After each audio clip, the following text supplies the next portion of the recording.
по отцовской линии было очень много парикмахеров, да, и я по счету, наверное, 11 или 12 парикмахер, кроме моего отца.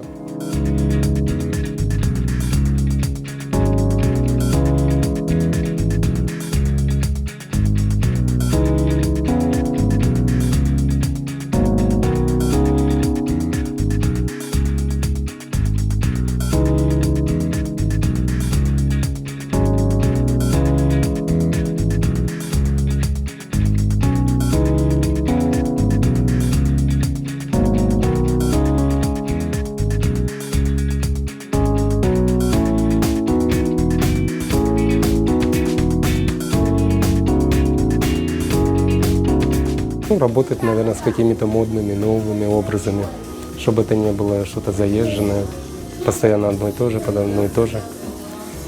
Как бы пытаться постоянно клиента вытягивать на новый образ, новый цвет, новая стрижка.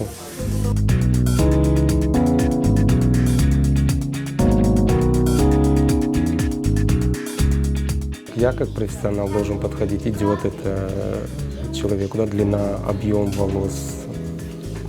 То есть учитывать все, рост человека. Если не идет, не подходит длина волос, ну я так считаю, зачем оставлять? Можно как-то выразить это стрижкой, цветом, и девушка заиграет по-другому.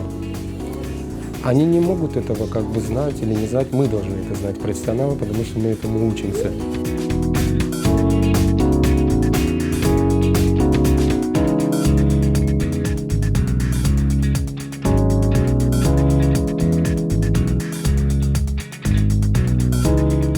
Потому что мужской взгляд все равно это другой взгляд по психологии, на образ женщины, то есть в выборе образа. Он будет отличаться, я так считаю.